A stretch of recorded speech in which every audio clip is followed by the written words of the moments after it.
স্মরণ করিবে যত মায়ায় বাঁধিবে তত।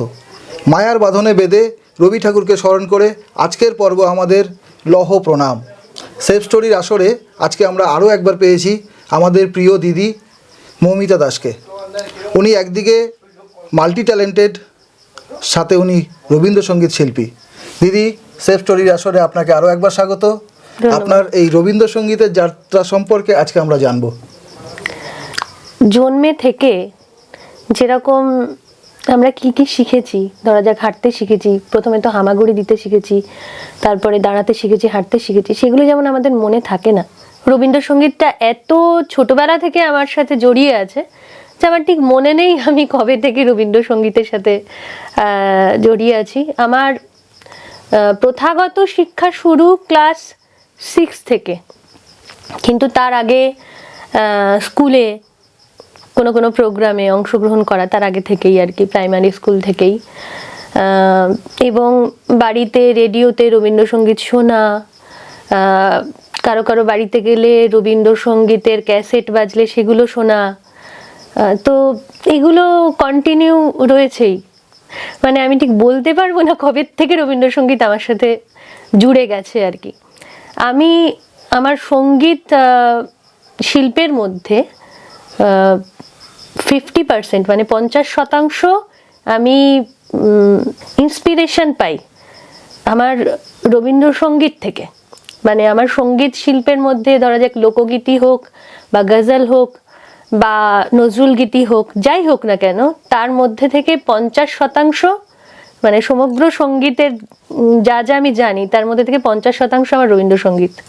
50% রবীন্দ্রসঙ্গীত, বাকি সব একদিকে 50%। মনের অর্ধাংশ জুড়ে আছে, মনের অর্ধাংশ জুড়ে রবীন্দ্রসঙ্গীত।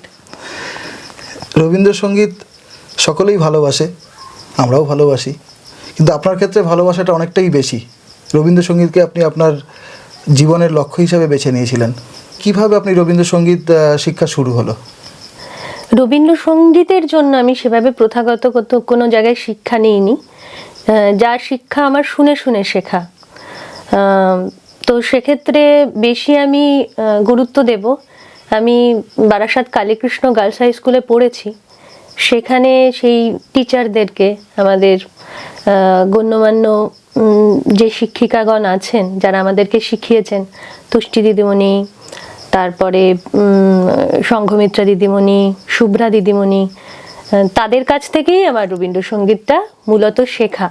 তাছাড়া আমি বাইরে যাদের কাছে গান শিখেছি তাদের কাছ থেকে অল্প একটু আধটু আমি রবীন্দ্রসঙ্গীতটা শিখেছি। আমার অ্যাকচুয়ালি নজরুল গীতিটা আমার পাঠ ছিল, নজরুল গীতিতে আমি সার্টিফিকেটও কমপ্লিট করেছি, কিন্তু রবীন্দ্রসঙ্গীতটা কোথাও একটা মনের মধ্যে ভীষণভাবে আমার আত্মাকে প্রশমিত করে। রবীন্দ্রসঙ্গীত, রবীন্দ্র কবিতা, রবীন্দ্র নাটক, রবীন্দ্র চিন্তা ভাবনা, রবীন্দ্রনাথের গল্প, রবীন্দ্রনাথের যে কোনো লেখা ভীষণভাবে আমাকে উদ্বুদ্ধ করে। এইভাবে উদ্বুদ্ধ করে আমাদের দর্শকদেরকেও, আমাদেরকেও, সবাইকেও। আপনার মতে রবীন্দ্রনাথের কোন বিষয়টা সব থেকে বেশি ভালো লাগে? গান, নাটক, কবিতা, নাকি তার গদ্যাংশ? রবীন্দ্রনাথের সম্পর্কে বলার মতন ধৃষ্টতা আমি করব না, কারণ রবীন্দ্রনাথ নিজে বলেছিলেন যে জ্ঞান সমুদ্রের পাড়ে নুড়ি কুড়াচ্ছেন, আর আমি বলবো রবীন্দ্রনাথ নিজেই একজন সমুদ্র, তো তার পাড়ে আমি হয়তো নুড়ি কুড়াচ্ছি মাত্র। গানটা আমার কাছে বেশি গুরুত্বপূর্ণ এই কারণে, প্রথম কথা হচ্ছে এমন মানুষ খুঁজে পাওয়া খুব দুষ্কর যারা গানটা ভালোবাসেন না বা গান শোনেন না। তো ছোটবেলা থেকেই আমার মিউজিকের প্রতি একটা আকর্ষণ, এবং রবীন্দ্রনাথের গান, তার কথা, তার সুর, তার যে চলন, সেটা আমাকে ভীষণভাবে টানে, আকৃষ্ট করে। তো সেক্ষেত্রে গানটাকেই আমি প্রাধান্য দেব। ঠিক, মানুষের মনের আবেগ, কখনো বা আনন্দ, এগুলো বোঝাতে আমরা রবীন্দ্রসঙ্গীতকে খুব যত্ন করে গাই। একদম, রবীন্দ্রনাথের ক্ষেত্রে আমি বলবো, রবীন্দ্রসঙ্গীতের ক্ষেত্রে এমন একটা কোনো মুহূর্ত নেই যেটা নিয়ে রবীন্দ্রনাথ গান লিখে যাননি। আমার যে কোনো ইমোশন, যে কোনো ক্ষেত্রে একটা না একটা গান, কেন মানে হয়তো খুঁজলে হয়তো শখানেক গান পাওয়া যাবে একটা ইমোশনের ক্ষেত্রে। ঠিক এরকম একটা ইমোশনের গানে যদি দুকলি আমাদের একটু শোনান। চেষ্টা করছি। শ্রাবণের ধারার মতো পড়ুক ঝরে, পড়ুক ঝরে তোমারি সুরটি আমার মুখের পরে, বুকের পরে। শ্রাবণের ধারার মতো পড়ুক ঝরে, পড়ুক ঝরে পূরবের আলোর সাথে পড়ুক প্রাতে দুই নয়নে। পূরবের আলোর সাথে পড়ুক প্রাতে দুই নয়নে। নিশীথের অন্ধকারে গভীর ধারে পড়ুক প্রাণে। নিশিদিন এই জীবনের সুখের পরে, দুঃখের পরে। শ্রাবণের ধারার মতো পড়ুক ঝরে, পড়ুক ঝরে। অসাধারণ দিদি, অসাধারণ অসাধারণ। গানটা খুব সুন্দর লাগলো। আপনি খালি গলাতেও এত সুন্দর গাইলেন, আমাদের দর্শকদেরও আশা করি খুব সুন্দর লেগেছে। ধন্যবাদ দিদি। রবীন্দ্রসঙ্গীত ছাড়াও আপনি তো আরও অনেক বাচিক শিল্পের সাথে যুক্ত, যদি সে ব্যাপারে একটু বলেন। রবীন্দ্রসঙ্গীত ছাড়াও আমি অন্যান্য গান করি। কোভিড টাইমে তখন আমি স্টার মেকার বলে একটি অ্যাপ খুঁজে পাই, যেখানে প্রচুর যারা যারা শিল্পী আছেন বিভিন্ন রকম ট্র্যাকের সাথে তারা গান গাইতে পারেন। তো সেখানে আমি গানটা আরও নিজের আনন্দের জন্যই গাওয়ার আরও সুযোগ পাই। দ্বিতীয় কথা হচ্ছে আমি সেখানে জাজমেন্টও করি। বিভিন্ন রুমে যারা প্রতিযোগিতা অ্যারেঞ্জ করেন, তো সেক্ষেত্রে তারা আমাকে ডাকেন জাজমেন্টের জন্য।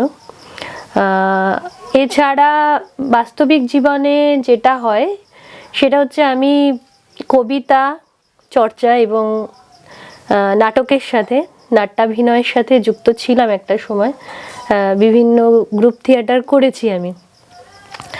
এছাড়াও আমি যে ভয়েস রেকর্ডিং হয়, ধরা যাক কোনো অ্যাডভার্টাইজমেন্ট রেকর্ডিং এবং অনুষ্ঠান সঞ্চালনা, যেমন আপনি বসে করছেন, এই কাজটিও আমি করে থাকি।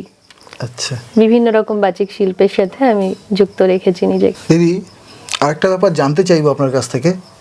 বর্তমানে রবীন্দ্রসঙ্গীত অনেকেই প্রাচীন পন্থা, স্বরলিপি এগুলো মেনটেন করে, আবার নতুনভাবে রিমিক্স করেও অনেকে করে। এ ব্যাপারে আপনার কি মতামত? এই ব্যাপারে আমি বলবো, যুগের সাথে তাল মিলিয়ে চলাটা আমার মনে হয় বুদ্ধিমানের কাজ। বেশ। পুরনো পন্থা যারা অবলম্বন করেন আমি তাদেরকে অবশ্যই সাপোর্ট করি, কিন্তু তার মানে এই নয় যে আমাকে চরমপন্থী হতে হবে। মানে একদম যা স্বরলিপিতে আছে, একটু হয়তো নিয়ের ছোঁয়া আছে, একটা জায়গায় একটু মিড় আছে, সেটা হয়তো একটু মিস হয়ে গেল, বা কোনো জায়গায় হয়তো আমি একটুখানি নিজের মতন করে গলার কাজটা করলাম, তার জন্য রবীন্দ্রনাথের কিন্তু কোনো অসম্মান হয় না। আমার মতে বলে এটা রবীন্দ্রনাথকে আমরা, কিন্তু এটা সবাই যে গান গাইতে পারে সেটা নয়, কিন্তু সবাই কিন্তু গান গাইতে চায়। ধরা যাক আমার গলায় হয়তো অতটা সুর নেই, কিন্তু আমার ইচ্ছা করছে রবীন্দ্রসঙ্গীত গাইতে, তাহলে কি আমার গাওয়া বারণ? সেটা কিন্তু নয়। আমি প্রাণের টানে রবীন্দ্রসঙ্গীতকে যখন চয়েস করছি, যখন তাকে বেছে নিচ্ছি, তখন আমার যা ক্ষমতা সেই অনুযায়ী আমি গাইবো। হ্যাঁ, গান শেখানোর ক্ষেত্রে আমি বলবো মেনটেন করা উচিত, যে স্বরলিপি আছে সেই স্বরলিপি একদম যেমন আছে তেমনটাই। তবে গান গাওয়ার ক্ষেত্রে যখন আমি প্রেজেন্ট করছি দর্শকদের সামনে, তখন কিছুটা আধুনিকতার ছোঁয়া, সেটা যন্ত্রানুষঙ্গে হোক বা তার ধরনে হোক, একটুখানি দরকার, কারণ যুগের সাথে তাল মিলিয়ে চলতে গেলে সেই প্রাচীন পন্থা যদি আমি ধরে বসে থাকি, তাহলে এখনকার যুগের ছেলে মেয়েদের কাছে কিন্তু আমরা পৌঁছতে পারবো না রবীন্দ্রসঙ্গীতকে নিয়ে। এই প্রাচীন পন্থা বা চরম পন্থা যেটাকে বলছি, এই চরম পন্থার জন্যই কিন্তু এখনকার যুগে রবীন্দ্রসঙ্গীত অনেকটা এখনকার যুগের ছেলে মেয়েদের থেকে একটু দূরে আছে। ঠিক। তো আমি বলছি যে আধুনিকতার ছোঁয়া যদি আনা যায় রবীন্দ্রসঙ্গীতে, তার যন্ত্রানুষঙ্গ দিয়ে বা তার ভাব দিয়ে বা বিভিন্ন রকম রিমেক করে, তো আমার মনে হয় সেটাতে রবীন্দ্রনাথের কোনো অসম্মান হয় না। হ্যাঁ, তবে একটা একটা স্ট্রাকচার সেটা কিন্তু মেনটেন করা অবশ্যই কর্তব্য, কারণ রবীন্দ্রনাথ যেটা ভেবে তৈরি করেছেন, তার গানের সুর বসিয়েছেন, কথা তো চেঞ্জ করার কোনো প্রশ্নই আসে না, কিন্তু সুরটা একটু আধটু কিন্তু চেঞ্জ করা যেতে পারে, কিন্তু স্ট্রাকচারটা যেন ঠিক থাকে। একদম একদম ব্যক্তিগত একটা প্রশ্ন করি আপনাকে। আচ্ছা, রবীন্দ্রসঙ্গীতের ক্ষেত্রে আপনার পছন্দের শিল্পীকে? রবীন্দ্রসঙ্গীতের ক্ষেত্রে আমার পছন্দ শিল্পী পুরনো যুগের ক্ষেত্রে কণিকা বন্দ্যোপাধ্যায়, সুচিত্রা মিত্র, দেবব্রত বিশ্বাস, চিন্ময় চট্টোপাধ্যায়, সুবিনয় রায়, মানে এনারা বিশেষভাবে আমার কাছে পছন্দের শিল্পী। আর আধুনিক যুগের ক্ষেত্রে জয়তী, ইমন, শ্রাবণী সেন, ইন্দ্রাণী সেন, এদেরকেও আমার ভীষণ ভালো লাগে। ছেলেদের মধ্যে বলবো সুপ্রতীক, তারপরে কার নাম বলবো, মানে এখনকার যুগে বহু শিল্পীদেরকে আমার ভালো লাগে। রবীন্দ্রনাথকে নিয়ে বলতে গেলে বা রবীন্দ্রসঙ্গীত নিয়ে বলতে গেলে হয়তো বেলা কেটে যাবে, রাত কেটে যাবে, হ্যাঁ, বা দিন কেটে যাবে, দিন তো কেটে যাবেই একদমই। তাই একটা ছোট্ট আবদার দিদি আপনার কাছে, হ্যাঁ, রবীন্দ্রনাথ নিয়ে আমরা যে আজকে আলোচনা করছি, রবি ঠাকুরকে প্রণাম জানিয়ে, হৃদয় থেকে তাকে প্রণাম জানিয়ে আজকের পর্ব শেষ করার জন্য আপনার মুখের দুকলি আরেকবার শুনতে চাই, যদি হৃদয় থেকে কোনো গান আসে। একদম, আমার হিয়ার মাঝে লুকিয়েছিলে। বেশ বন্ধুরা, আশা করি এই পর্বটা আপনাদের খুবই সুন্দর লাগবে। দিদির সাথে কথা বলে আমরাও খুব সমৃদ্ধ হলাম আজকে। সেফ স্টোরির প্ল্যাটফর্ম আজকে ফুটে উঠেছে রবীন্দ্রনাথের ছোঁয়ায়। এই পর্বটা যদি আপনাদের ভালো লেগে থাকে অবশ্যই আমাদের সঙ্গে থাকুন। দিদির গান শুনতে শুনতে আজকের পর্ব এখানেই শেষ করলাম। ধন্যবাদ, শুনতে থাকুন দিদির হিয়ার মাঝে গান। আমার হিয়ার মাঝে লুকিয়েছিলে, দেখতে আমি পাইনি তোমায়, দেখতে আমি পাইনি। বাহির পানে চোখ মেলেছি, বাহির পানে আমার হৃদয় পানে চাইনি আমার হিয়ার মাঝে লুকিয়েছিলে, দেখতে আমি পাইনি তোমায়, দেখতে আমি পাইনি। আমার সকল ভালোবাসায় সকল আঘাত, সকল আশায়, আমার সকল ভালোবাসায় সকল আঘাত, সকল আশায় তুমি ছিলে আমার কাছে, তুমি ছিলে।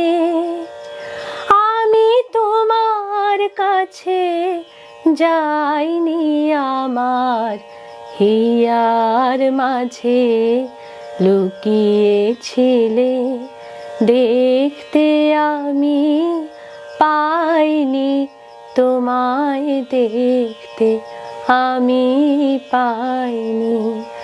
আমার হিয়ার মাঝে লুকিয়েছিলে।